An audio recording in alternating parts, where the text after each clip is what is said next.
The silver spaceship Stellar Needle slipped into Earth orbit without triggering any human detection systems. It was barely larger than a child's toy car, yet contained the most advanced technology in 3 galactic sectors. Commander Jia stood on the bridge, her posture perfect despite standing only 3 inches tall. Her violet skin shimmered under the soft lights as she studied the blue planet below. "Status report," she ordered, her voice carrying the authority of someone 10 times her size. Officer Yuna approached with a crisp salute. "All systems normal. Commander, Earth's primitive satellites have not detected our presence." Jia nodded, pleased. The Minusculi had watched Earth for decades through automated probes. They knew humans were large creatures. Their intelligence suggested perhaps 3 to 4 times larger than themselves, but humans lacked the technological sophistication of the Minusculi Empire. The conquest should be straightforward. "Begin planetary scan," Jia commanded. "I want to identify their command centers and military capabilities."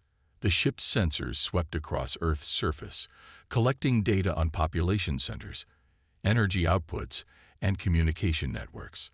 Lieutenant Han operated the scanner with practiced efficiency, her small fingers dancing across control panels designed for the dainty hands of the Minusculi. "Commander, I'm detecting unusual patterns," Han reported, frowning at her screen. "The scale of human infrastructure is concerning." Jia moved to Han's station. "Explain."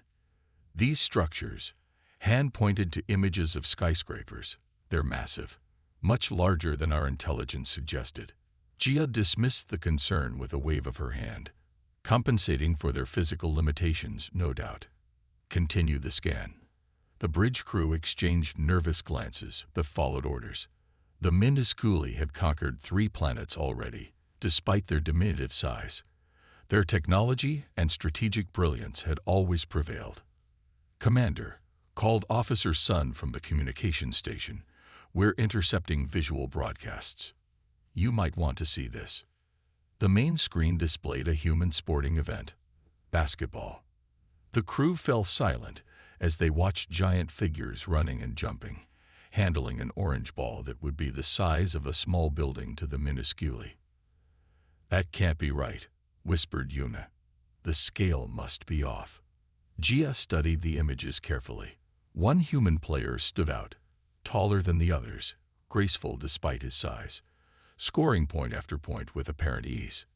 "Identify that specimen," she ordered, pointing at the tall human. After a moment, Sun responded. "Name, Ta Kim.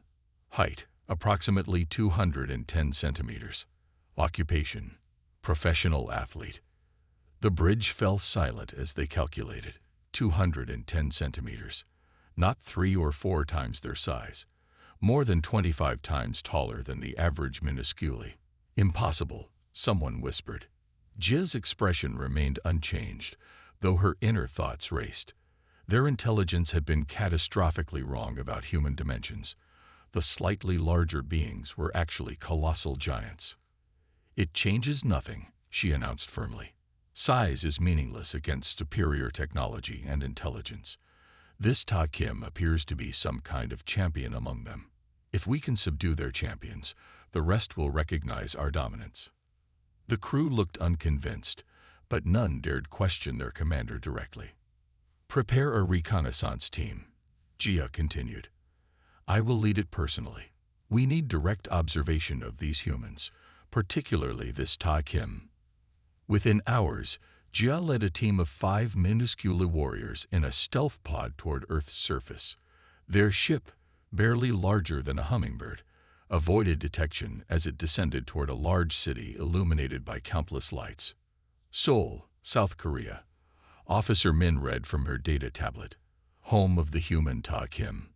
The pod navigated through the city, and the true scale of Earth became horrifyingly clear. Cars rushed past like roaring buildings on wheels. Pedestrians walked with steps that could cross entire minuscule cities. The aliens fell silent as the enormity of their miscalculation became evident. "Target located," Min finally reported. "Apartment building, 23rd floor." The pod landed on a balcony railing and deployed a small entry device that cut through the window glass, creating an opening just large enough for the team to enter. Inside, they found themselves in a spacious apartment decorated with trophies and sports memorabilia. "Spread out," Ja whispered. "Gather information. Do not engage the human if present." The team scattered, their specialized boots allowing them to climb vertical surfaces with ease.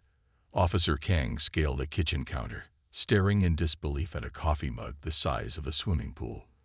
Lieutenant Han nearly fell from a bookshelf when she realized a single book was taller than their ship. Jia climbed to the highest point she could reach, a living room lamp, to survey the apartment. From this vantage point, she could see most rooms, including the bedroom where the massive form of Ta Kim lay sleeping. The human's rhythmic breathing created gentle air currents that Jia could feel even from a distance. Each exhale sounded like soft thunder. She watched, mesmerized by the sheer scale of the being. His hand alone could cover their entire ship. "Commander," Min's voice came through her communicator, tight with stress. "I've accessed his computing device. These humans, they aren't just bigger than us. The smallest adult humans are 15 times our size. The largest are nearly 30 times our height." Jia gripped the lamp tighter. "And their military capabilities. Weapons that could vaporize our entire fleet in seconds. Vehicles larger than our biggest buildings." "But," Min paused. "What is it? They don't know we exist. They've never encountered intelligent life beyond their planet." Jia processed this information, watching the sleeping giant. Their mission parameters suddenly seemed absurd. How could the minusculely hope to conquer beings of this size? Yet she had her orders. The High Command expected results. Failure was not an option. "We continue as planned," she decided. "We study this Ta Kim, learn human weaknesses. Every giant has a vulnerability." As dawn approached, Jia gathered her team to depart, leaving behind only microscopic monitoring devices. As they prepared to exit, the human stirred in his sleep. The team froze as Ta Kim rolled over, his massive arms swinging through the air with force that could crush them instantly. They held their breath until he settled again. "We return tomorrow night," Jia whispered as they slipped back to their pod. "The mission continues." But for the first time in her career, Commander Jia felt something unfamiliar: doubt. The minuscule team returned to Ta's apartment the following night. Commander Jia led her crew through the same window entrance they had created previously. This time, they came with more sophisticated scanning equipment to better understand their enormous target. "Remember, absolute silence," Jia whispered to her team. "We still don't know how sensitive human hearing is." They moved across the wooden floor, which felt like traversing an endless plain. What would be a quick walk across a room for a human was a significant journey for the tiny aliens. Lieutenant Han carried a device that measured biological signatures, while Officer Sun documented everything with a microcamera. "The human appears to be in deep sleep," Officer Min reported, checking readings from the bedroom sensors they had planted the previous night. "Brain activity indicates he won't wake for several hours." Jia nodded. "Good. We'll split into teams. Yuna and I will examine the human directly. The rest of you gather data on their technology and living habits." As the teams separated, Jia and Yuna began the long climb up the side of Tay's bed. They used specialized climbing gear with molecular grip technology, scaling what to them was a cliff face of fabric. "This is madness," Yuna whispered as they reached the top. "Look at him. How could we ever hope to conquer such beings?" Before them lay Ta, his massive form rising and falling with each breath like a living mountain. His hand, resting on the blanket, was larger than their entire ship. A single finger could crush their entire team without effort. "Size isn't everything," Jia replied, though her voice lacked its usual conviction. The High Command calculated that their reaction time would be slower due to nerve impulse distance. Their size makes them vulnerable. Even as she spoke, Jia struggled to believe her own words. Their intelligence had been catastrophically wrong. These humans weren't just big, they were incomprehensibly massive. Meanwhile, Officer Sun had reached Ta's desk where his computer sat. She marveled at the scale of everything. A simple pencil was like a log to her, the keyboard a vast field of buttons, each the size of a small stage. "I'm accessing his personal data," she reported through their communication system. "It appears this human is considered exceptional, even among his own kind for his height. So we targeted their largest specimen," Gia responded. "Good. If we can understand how to defeat him, the others should be easier." Sun continued searching through files. "Commander, I'm finding information about their military capabilities. It's concerning." Before she could elaborate, disaster struck. Officer Kang, examining Ta's nightstand, accidentally knocked over a small coin. The metal disc fell with a loud ping against the wooden surface. Ta stirred. His massive body shifted on the bed. "Freeze," Jia commanded through the communication system. All Minusculi stopped moving instantly, relying on their naturally evolved camouflage ability to blend with their surroundings. They watched in terror as Ta's eyes flickered open. The human blinked slowly, then reached for his phone to check the time. The movement created a wind that nearly blew Yuna off the bed. Jia grabbed her colleague just in time. Ta yawned and sat up, swinging his legs over the side of the bed. The movement was like an earthquake to the tiny aliens.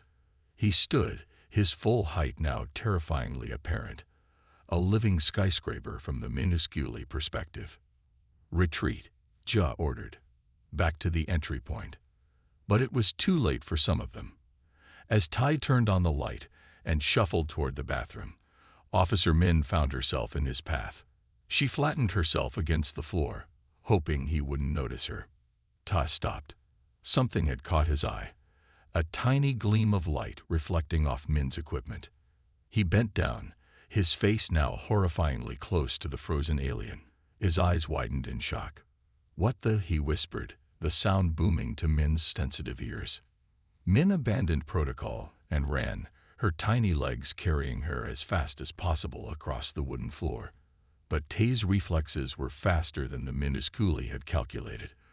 With surprising gentleness, he placed a glass over her, trapping her inside. "Guys," he called out to the seemingly empty room, his voice thunderous. "I don't know what you are or how many of you there are, but I can see you're intelligent. I'm not going to hurt you." Jia watched in horror from her hiding spot behind a lamp. Their mission was unraveling rapidly. She activated her communication device. "Status reports, all personnel," she whispered. One by one, her team responded, except Min. "Min is captured," Yuna reported. "The human has her under some kind of transparent containment field." Jia assessed the situation quickly.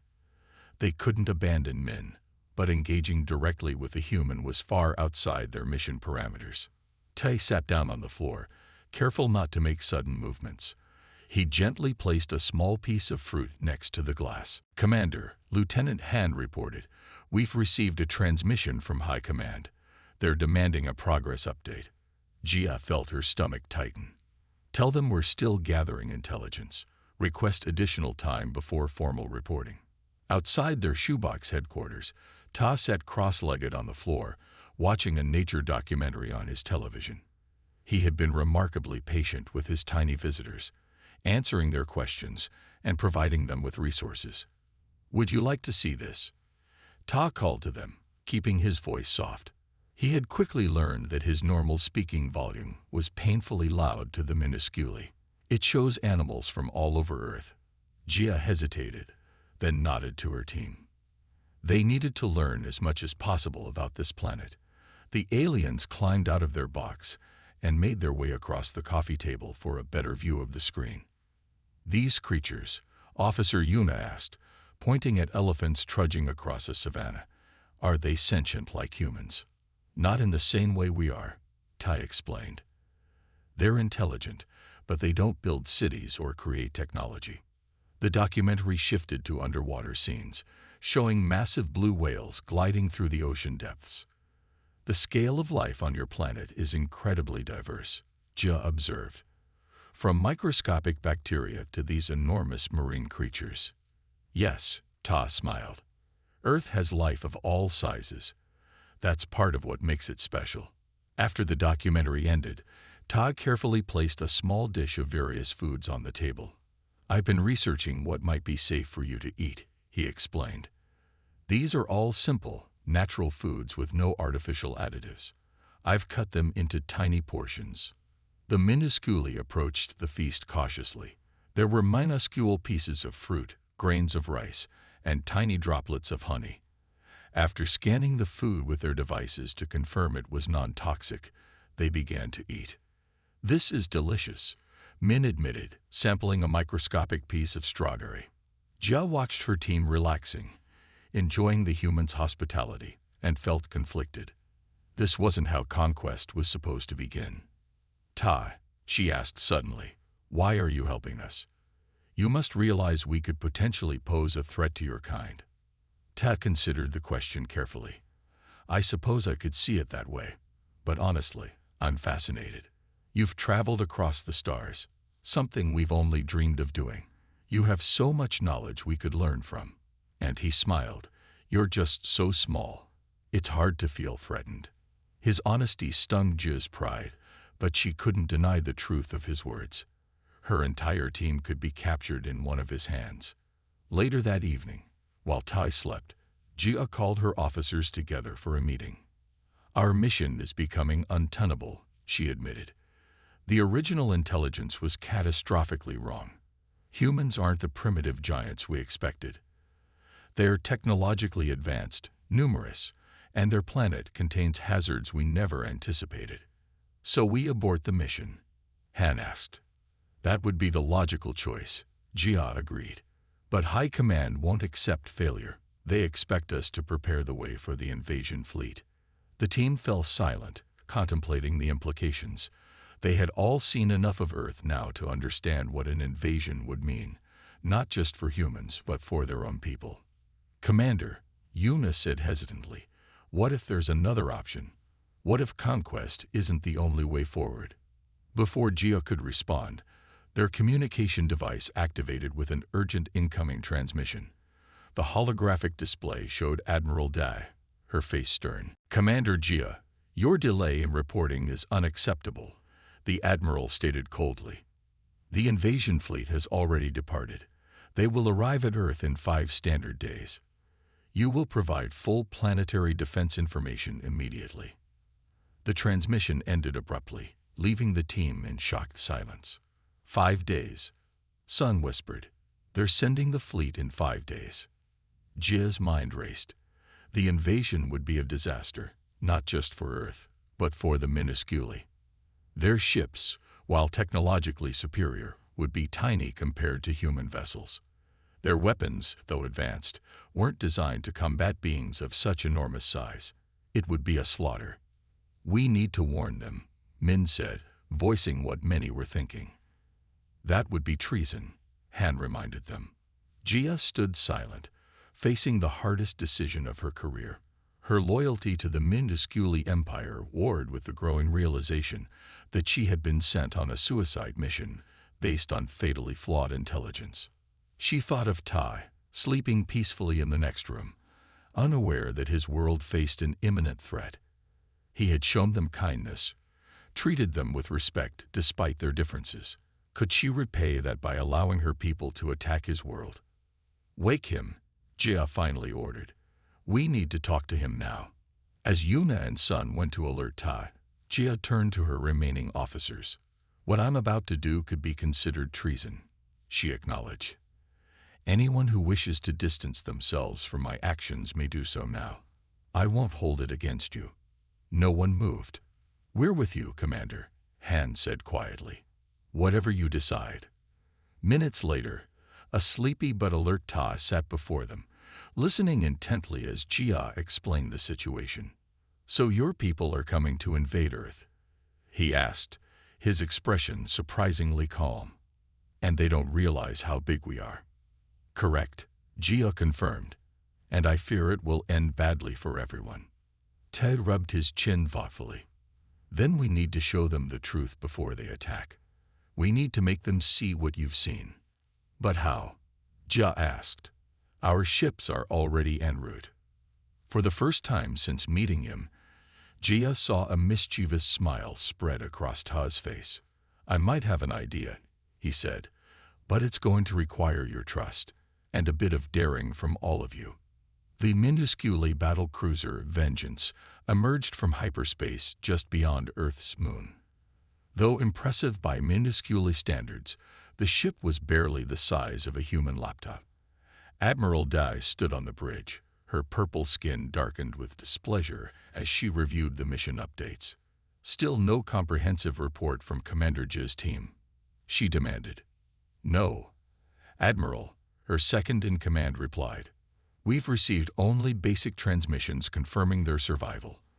Our last message indicated they were gathering critical intelligence. Admiral Dai frowned. Jia has always been reliable. This delay suggests complications. She turned to her navigation officer. Take us into low Earth orbit. Prepare the scout ships for deployment. Meanwhile, in Ta's apartment, a flurry of activity was underway.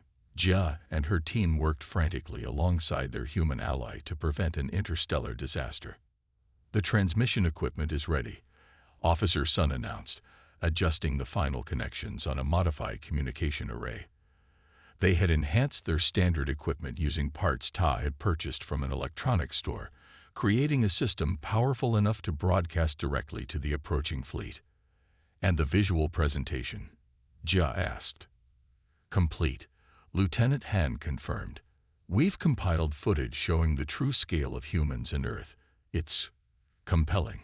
Tai entered the living room, carefully watching his steps to avoid any of the tiny aliens. My friends are on their way, he said. Are you sure about this part of the plan? Jia nodded firmly. Admiral Da needs irrefutable evidence. Seeing multiple humans will help convince her this isn't some trick. The doorbell rang, and Todd went to answer it. He returned with 3 other humans, 2 men and a woman, all looking curious and slightly nervous. Everyone, these are my teammates from the basketball club, Todd explained to the minuscule. They've signed the confidentiality agreements, and I've explained the situation. The new humans knelt down carefully to observe the tiny aliens. One of them, a woman named Jisoo, gasped in wonder. They're real, she whispered. Actual aliens. And they need our help, Tae reminded them. As the humans were getting acquainted with the concept of tiny space visitors, the aliens' communication system suddenly blared with an alert. Commander, Officer Min called out. We're detecting the minuscule fleet in Earth orbit. They're deploying scout ships. Jia's expression hardened. We're out of time. Begin transmission immediately. Sun activated their enhanced communication array.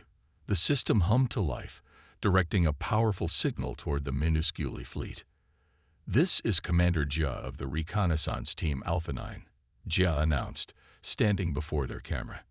Admiral Da, I request immediate communication on a secure channel. The situation on Earth is not as our intelligence suggested. I repeat, our intelligence was critically flawed. For several tense moments, there was no response. Then the system crackled. Commander Jia, Admiral Da's voice filled the room, tiny but clear. Your behavior borders on insubordination. Explain yourself. Admiral, I'm sending visual confirmation of my report now, Jia replied. Please review before taking any action. The team transmitted their compiled footage, careful documentation of human cities, technology, and most importantly, the true scale of Earth's inhabitants compared to the minuscule. After several minutes of silence, Admiral Da's voice returned, now tinged with disbelief. These images, they cannot be accurate. This must be some kind of deception. I assure you, Admiral, everything I've sent is genuine, Jia responded. And to prove it, I request permission to establish a live visual feed.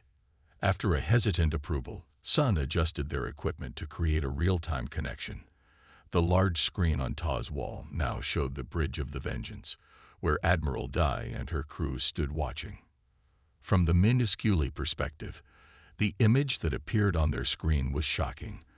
5 enormous humans looking down at a tiny camera, each one hundreds of times larger than any Minusculi. By the cosmic core, someone on the Vengeance whispered. Admiral Dai maintained her composure, though her eyes widened noticeably. Commander Jia, reveal yourself. Jia stepped into the camera's view, standing on Ta's palm to provide scale. Admiral, as you can see, our original mission parameters were based on catastrophically incorrect information. The humans are not just slightly larger than us, they are colossal by our standards. And yet you appear unharmed, Dai observed. They haven't crushed you or imprisoned you. No, Admiral. Despite our intentions, they have treated us with respect and curiosity. This human, she gestured to Tai, has provided us with shelter and resources while we conducted our research. Admiral Dai's expression was unreadable. You realize, Commander, that this changes everything about our invasion plans. Yes, Admiral. That's why I'm proposing an alternative.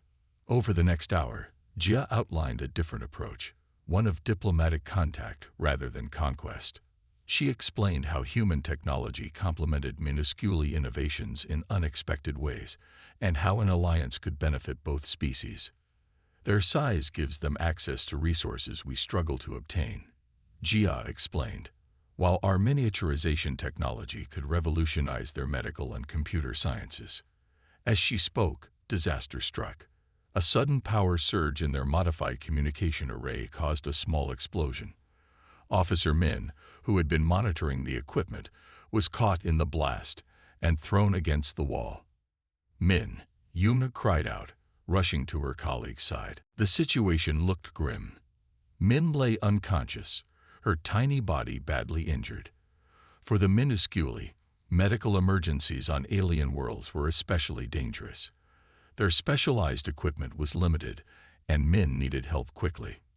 We need to get her to our medical facilities, Han said urgently. Ta looked distressed.